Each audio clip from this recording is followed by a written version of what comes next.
Hello friends, welcome back to my channel. আজকে আমরা এই ভিডিওর মাধ্যমে দেখে নেব সিএএ অর্থাৎ সিটিজেনশিপ অ্যামেন্ডমেন্ট অ্যাক্ট নিয়ে 10টি গুরুত্বপূর্ণ প্রশ্ন এবং তার যে উত্তর।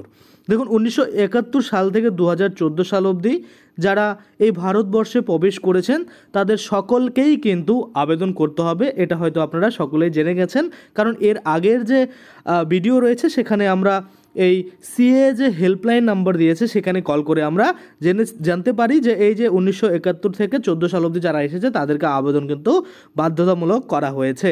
তো আবেদন করার পূর্বে আপনাদের অবশ্যই এই 10টি গুরুত্বপূর্ণ প্রশ্ন উত্তর জানা উচিত সিএ নিয়ে। অনেকের মনে অনেক রকম কোশ্চেন রয়েছে, আশা করি এই 10টি প্রশ্ন উত্তর দেখলে আপনার মনের যে কোশ্চেন রয়েছে হয়তো কিছুটা দূর হয়ে যাবে। কারণ এই সিএ নিয়ে অনেকের মনেই বা বেশিরভাগ মানুষের মনেই কিন্তু কোনোভাবেই কোনো স্পষ্টতা নেই, কিছু না কিছু ঝাপসা বা আবসা থেকেই যাচ্ছে। তো অবশ্যই আপনারা এই 10টি প্রশ্ন উত্তর প্রথম থেকে শেষ পর্যন্ত দেখুন, তাহলে আপনারা কিন্তু একটু বুঝতে পারবেন যে এই সিএ নিয়ে 10টি গুরুত্বপূর্ণ কী কোশ্চেন এবং কী উত্তর কিন্তু দেওয়া হয়েছে। তো যাই হোক, এটি একটি বিশেষ পোর্টালের মাধ্যমে পাবলিশড হয়েছে, নিউজ পোর্টাল। আপনারা হয়তো সকলে জানেন আমি যা ভিডিও বানাই প্রত্যেকটা কিছু না কিছু সোর্স থাকে, হয়তো বড় বড় নিউজ চ্যানেল বা বড় বড় নিউজ পোর্টাল থেকেই কিন্তু সোর্স থাকে, তাছাড়া আমার নিজের কিছু রিসার্চ থাকে। তো চলুন বেশি দেরি না করে ভিডিওটা শুরু করা যাক। ভিডিওটা শুরু করার প্রথমে আপনাদের যে কাজটা করতে হবে, এই যে দেখুন এখানে একটা লাইক বাটন রয়েছে, এখানে ক্লিক করে ভিডিওটাকে লাইক করতে হবে। আর সাথে দেখুন এখানে সাবস্ক্রাইব বাটন রয়েছে, এখানে ক্লিক করার পরে নোটিফিকেশন বেল আইকনটা আসবে, এখানে ক্লিক করে আপনারা অল নোটিফিকেশন বেল আইকন যেটা রয়েছে সেটাকে অন করে দেবেন। তাতে করে কি হবে, যখনই আমি কোনো নতুন ভিডিও আপলোড করবো সেটা নোটিফিকেশন আপনার কাছে পৌঁছে যাবে। আর যারা আগে থেকে সাবস্ক্রাইব করে রেখেছেন তাদেরকে অসংখ্য ধন্যবাদ। তো আপনাদের কি করতে হবে, এই সিএ নিয়ে বা যে কোনো বিষয়ে আপডেট থাকার জন্য আমাদের যে অফিসিয়াল পোর্টাল রয়েছে www.yobong.in, এটা কিন্তু লিখে গুগলে সার্চ করতে হবে। দেখুন yobong.in যখনই সার্চ করব এই যে লিঙ্ক চলে আসবে, প্রথমেই এখানে আমরা ক্লিক করে দেবো এবং এখানে ক্লিক করে দেওয়ার পরে আপনারা দেখতে পাচ্ছেন যে অফিসিয়াল যে পোর্টাল রয়েছে আপনাদের সামনে সেটা কিন্তু খুলে গেল। তো এখানে আপনারা এবার কীভাবে খুঁজে পাবেন সিএ, দেখুন এই 3 লাইন রয়েছে, এখানে আমরা ক্লিক করলাম। এখানে চাকরির খবর দেখতে চাইলে আপনারা এটাতে ক্লিক করবেন, প্রকল্প দেখতে চাইলে এটাতে, এবং ট্রেন্ডিং খবর দেখতে চাইলে এটাতে। তো আপাতত ট্রেন্ডিংয়ে চলছে সিএ, তো সেক্ষেত্রে আমরা সিএতে ক্লিক করব। আপনারা যদি আবহাওয়া খবর দেখতে চান, রাশিফল দেখতে চান, এগুলোতে ক্লিক করতে পারেন। তো আমরা ট্রেন্ডিং খবরের উপরে ক্লিক করে দিলাম। ক্লিক করে দেওয়ার পরে দেখতে পাচ্ছেন যে সিএ নতুন আপডেট, নিঃশর্ত নাগরিকত্বের দাবিতে এবার পথে নামলো মতুয়া সম্প্রদায়। এটা কিন্তু আপনারা নতুন একদম লেটেস্ট আপডেট রয়েছে, এটা আপনারা চাইলে পড়তে পারেন। তাছাড়া আমরা নিচেরটা আজকে দেখবো যে ভারতীয় নাগরিকত্বের আইন সিএ নিয়ে 10টি প্রশ্ন ও উত্তর অবশ্যই দেখুন। এখানে আমরা ক্লিক করে দেবো। এখানে ক্লিক করে দেওয়ার পরে আপনারা দেখতে পাচ্ছেন যে ভারতীয় নাগরিকত্বের আইন সিএ নিয়ে 10টি প্রশ্ন ও উত্তর অবশ্যই আপনাকে দেখতে বলা হচ্ছে। তো প্রথমে যেটা বলা হয়েছে, বর্তমান সময়ের বড় খবর সিএ। এই সিএ আইন ব্যবস্থা নিয়ে বিভিন্ন প্রশ্ন প্রতিনিয়ত সামনে উঠে আসছে সকলের মনে, কিন্তু কোনো কিছু স্পষ্টতা পাওয়া যাচ্ছে না। আবার এমন কিছু প্রশ্নোত্তর প্রকাশিত হয়েছে এই বিজ্ঞপ্তি দ্বারা, যেটা দেখে কিন্তু আপনারা কিছুটা হলেও আপনাদের যে স্পষ্টতা রয়েছে সেটা কিন্তু দূর করতে পারবেন। আসুন কি সেই প্রশ্ন এবং উত্তর সেই সম্বন্ধে এই বিষয়ে পরিষ্কার একটু জেনে নেওয়া যাক, তাহলে কিন্তু আপনাদেরও একটু ক্লিয়ার হবে। তো দেখতে পাচ্ছেন এখানে 1 নম্বরে যে কোশ্চেনটা করা হয়েছে সেটা হচ্ছে, দেশের যে কোনো আইন এবং সেটা বাস্তবে পরিণত করা সম্পূর্ণ সেই দেশের ব্যক্তিগত বিষয়। তবে এইবার এই সিএ নিয়ে এত চিন্তিত কেন বাংলাদেশ? দেখুন, আইন তৈরি করছে ভারত, কিন্তু চিন্তিত রয়েছে বাংলাদেশ কেন? এটা যদি আমরা দেখি, উত্তরে বলা হয়েছে যে কোনো আইন তৈরি করা এবং সেটি কার্যকরী করানো সবটা সেই দেশের ব্যক্তিগত বিষয়। 2019 সালে পাশ হওয়া এবং 2024 সালে লাগু হওয়া এই সিএ আইন ব্যবস্থা নিয়ে চিন্তায় বাংলাদেশ।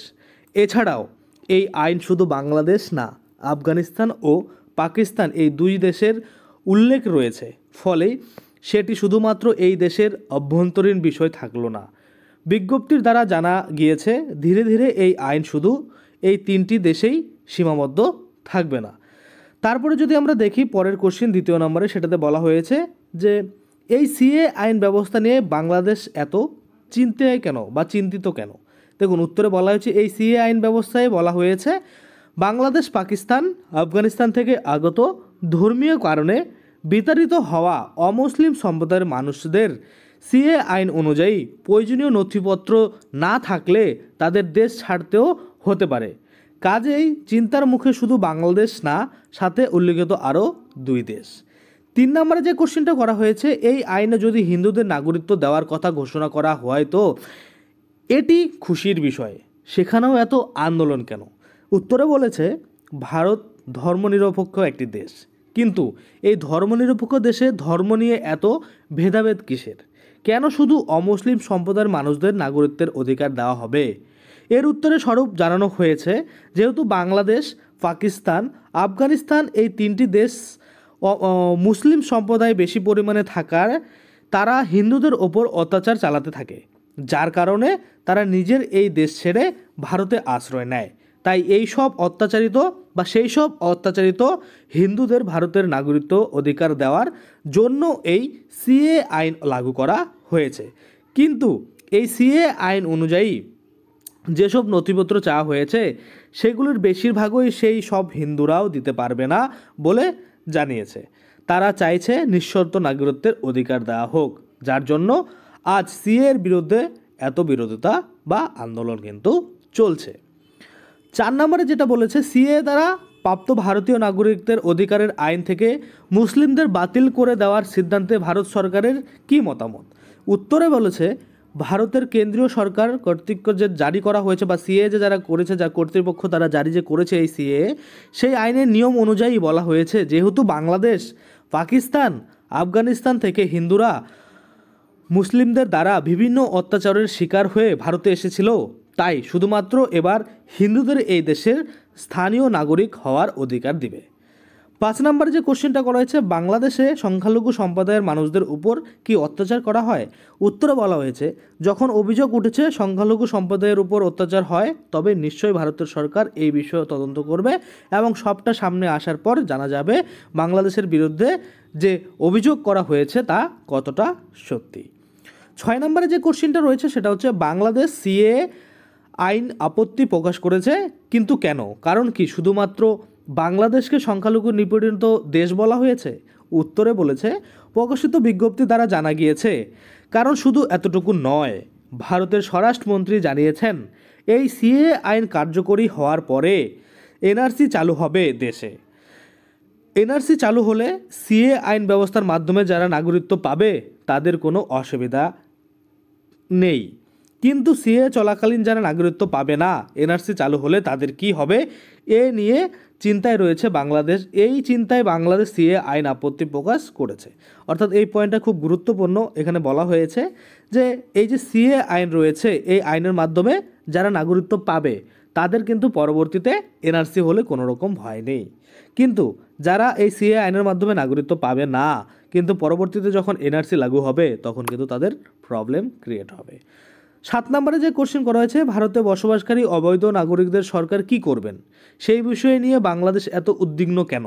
দেখুন, উত্তরে বলা হয়েছে ঘটনা সূত্রে জানা গিয়েছে যে যখন আসামে এনআরসি চালু হয়েছিল তখন অনেকেই বিভিন্ন কারণবশত সব কাগজপত্র দেখাতে পারেননি এবং তখন তাদের বাংলাদেশি বলে চিহ্নিত করা হয়েছে, কিন্তু আদেও বাংলাদেশবাসী ছিল না এরকম অনেক ব্যক্তি রয়েছে। বারবার তারা বলেছিল তারা প্রথম থেকেই আসামেই বসবাস করছে, কিন্তু তাদের কোনো কথা শোনেনি।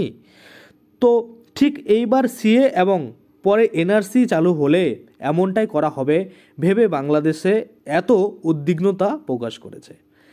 8 নম্বরে যে কোশ্চেনটা করা হয়েছে, ভারত এবং বাংলাদেশ নাকি বন্ধু দেশ, তবে কেন এখন এই দুই দেশের মধ্যে এত বিরোধিতা সৃষ্টি হচ্ছে?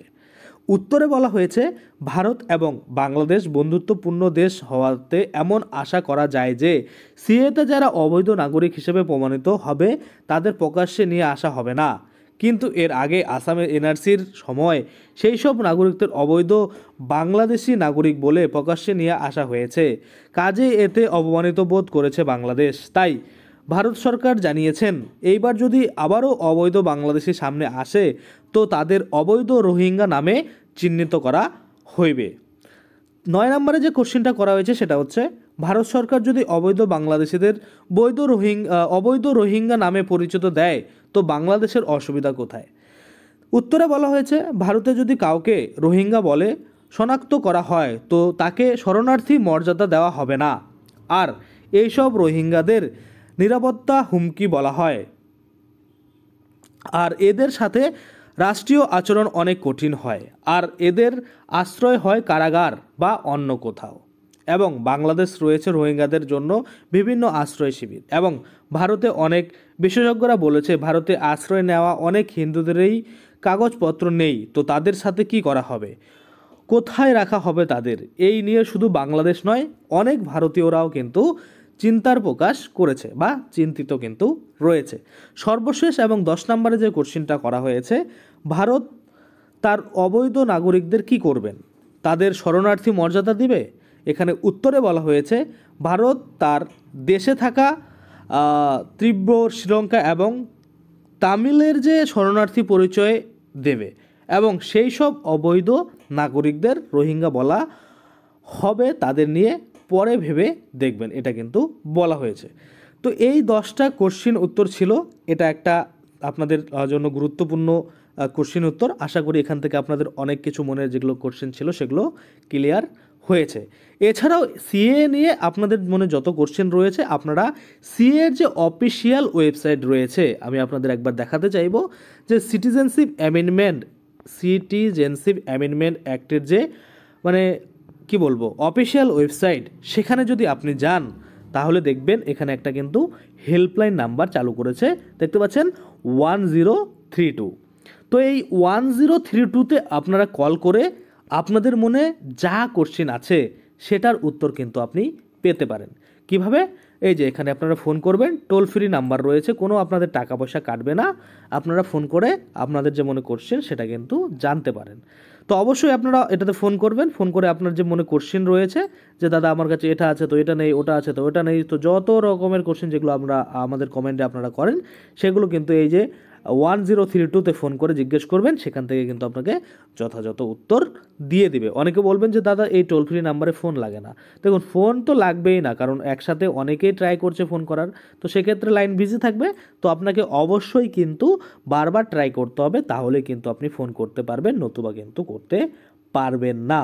এবার কথা হচ্ছে আপনারা কখন ফোন করবেন, তো দেখুন টাইম যেটা বলা হয়েছে সকাল 8টা থেকে রাত্রি 8টা পর্যন্ত আপনারা এখানে ফোন কিন্তু করতে পারবেন, এর মধ্যেই আপনাকে ফোন করতে হবে, আর এর আগে পরে করলে আপনারা কোনোভাবেই কিন্তু এই নাম্বার কানেক্ট করতে পারবেন না। তো আশা করি আপনারা বুঝতে পারছেন। তো আজকের জন্য ভিডিওটা এখানেই শেষ করব। যদি ভিডিওটা ভালো লাগে অবশ্যই একটা লাইক করে দেবেন। যদি আমার চ্যানেলে প্রথমবার ভিজিট করে থাকেন নিচে একটা রেড কালার সাবস্ক্রাইব বাটন দেখবেন, ওখানে ক্লিক করে সাবস্ক্রাইব করতে পারেন, আর সাথে যে বেল আইকনটা রয়েছে ওখানে ক্লিক করে বেল আইকনটাকে এনেবল করে দেবেন। তাতে করে কী হবে, যখনই আমি এই ধরনের কোনো ভিডিও আনাবো সেটার যে নোটিফিকেশন সেটা কিন্তু আপনার কাছে পৌঁছে যাবে। তো আজকের জন্য ভিডিওটা এখানে শেষ করব। ধন্যবাদ।